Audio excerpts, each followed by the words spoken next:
when you're in the losers bracket, it's critical to get a quality start in a complete game. Holy cow, it saves our bullpen, which we're going to need. So that game was Devin Burke set the tone for everything. And I also thought we did a great job at neutralizing their strengths, and that's the running game and the short game, and that takes Coach Mason and Devin Burke being on the same page, controlling the running game. But I thought it was a really good way to bounce back after a disappointing night last night. But that's life in the losing bracket, and selfishly, I'm just happy I get to coach this team another day. Okay, we'll have some student-athlete questions. Please identify the student-athletes. So, Chris. Alex, how much did you feel like on that play was just good first round? You guys just needed to be aggressive, to get a spark, just to get something going. Yeah, once I saw Coach give me the go sign, I just knew that I had to get in there, get on the board, and just try running as fast as I could, and it worked out.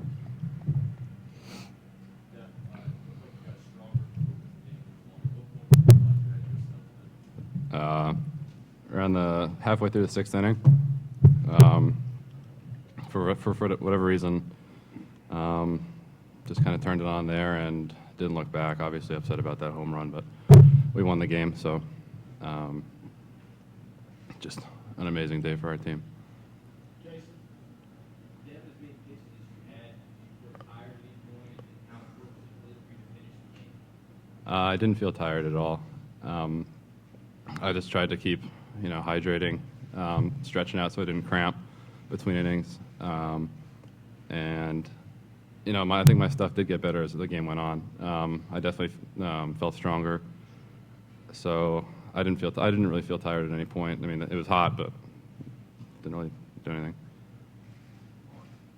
Andrew, what was kind of, in a space with a do-or-die game today, what was kind of the team's mindset going into today? We feel a lot of pressure, there was a little more losing yesterday, and, after trouble scoring runs in recent games, what's kind of key to getting up with 9 runs and then 14 games today?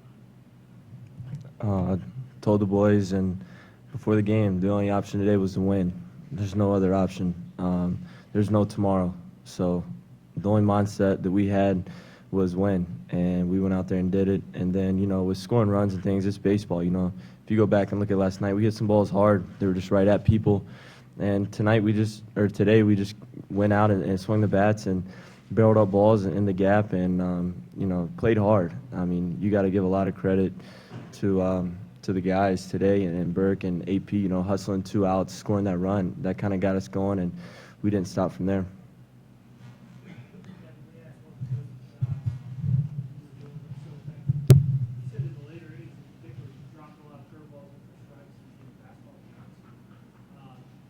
Tell us maybe how your strategy developed as the game went on, and pitching backwards a little bit late in the game. Yeah, we weren't throwing many curveballs in the early innings. It was only sliders, changeups, and fastballs. So something that's a little bit more off speed that'll change eye levels because my curveball is a little bit deeper than my slider. So adding a new pitch that they hadn't seen before definitely helped give me the upper edge. So that was huge actually. Being able to throw that for a strike, especially early in the count, kind of helped keep them off balance, keep them guessing. Is that your plan, or is that just something organic that you feel it in the late innings? I better use something else and I think it was our plan more than anything. I had a good slider in the pen, so we didn't really go to the curveball as much early, and then just to change something up, started dropping in curveballs, and it was breaking really well. So.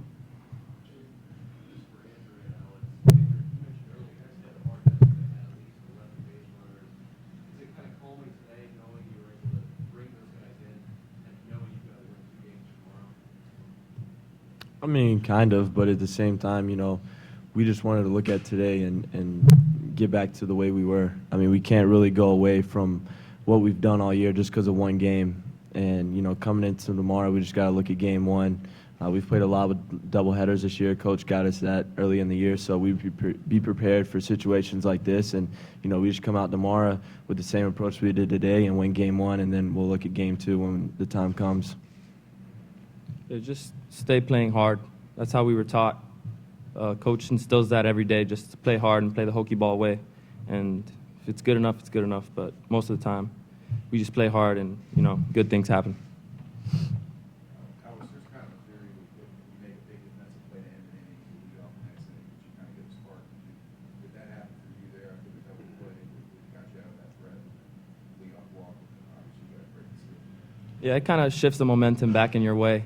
A tough play like that, and then you come up, and then you're leading off. You have, all the momentum. You're feeling good.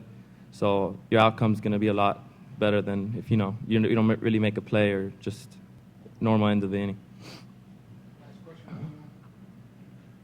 I'm sorry, I thought you raised your hand. Don, how do you manage your emotions over the game? I didn't really start. It never really factored into my start ever. It never does. So I just had to get out there and start collecting outs. Around the 7th, 8th inning, I was pitching really well. I started thinking this could be my last start ever at this field. So just tried to really, keep my emotions in check, but at the same time look around and take it all in. Okay, gentlemen, thank you very much.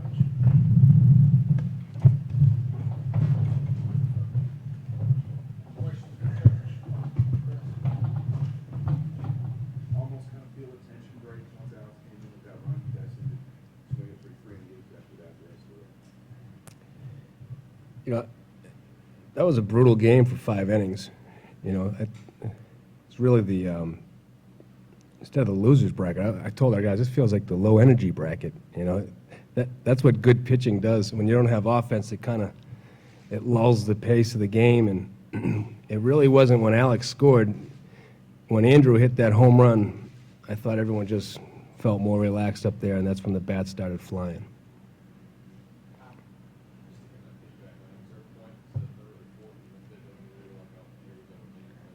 I knew I was going to start taking. When there's no energy in the game, you got to kind of dictate it yourself, and that's why we started getting aggressive with stealing bases and safety squeezing. And I was trying to build offense to give our guys confidence, and when they have confidence, they have bat speed. So I could just see where the game was going.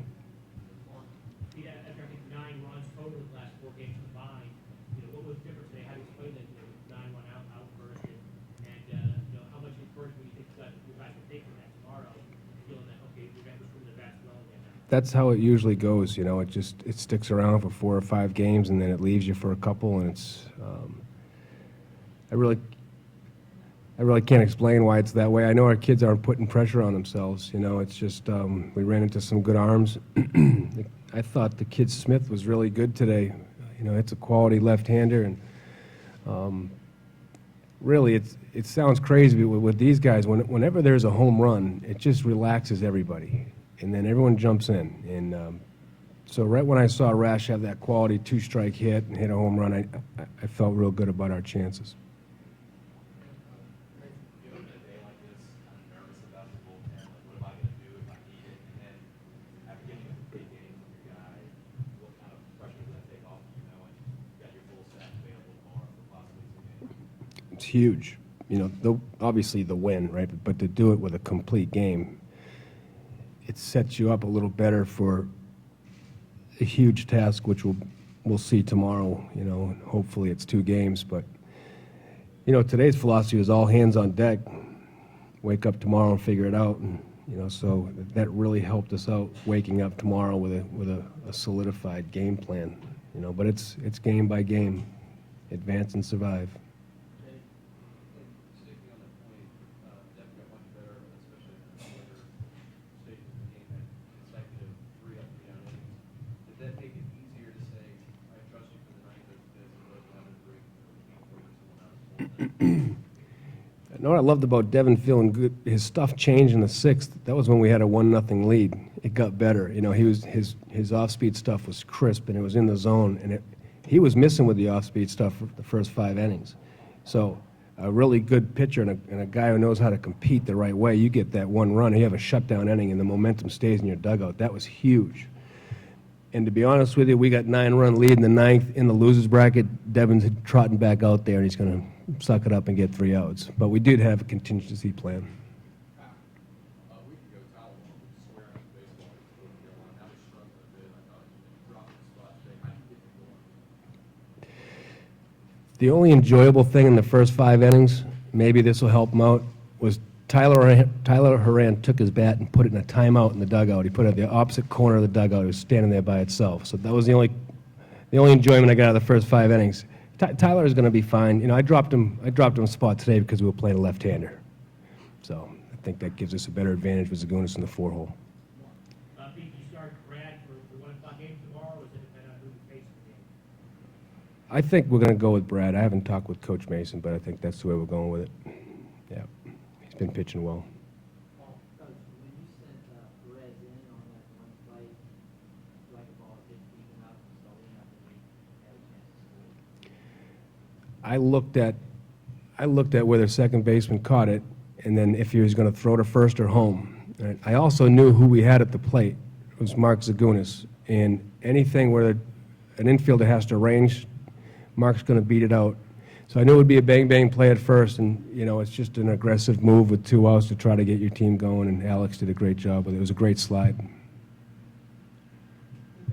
Mark? That was the only small ball. You also had the very inning later, Perez dropped that great bunt for another run there. I guess when you're able to win with the long ball and the small ball today, that was the first 2 outs. Yeah, I was very happy. You know, we had the safety squeeze executed properly. Ryan Burns did a very good job on a sack bunt in a spot start. Very happy for him. And we stole 2 bases, you know, and put pressure on their defense. That was great. So it was Rash with the leadoff home run in the 7th, correct? That was first pitch. Yep. Was there any discussion, you know, adjustments because of his first pitch to say, There was 2 strikes on him. okay. Yeah. Yeah, it was Pinder's home run first pitch. You know, off their guy. He's their guy out of the pen. He has been for 4 years. Really good arm. So when we start doing that, I know our guys are starting to get back into the flow of the offense. Anything else, Coach? Thank you. All right, thank you guys.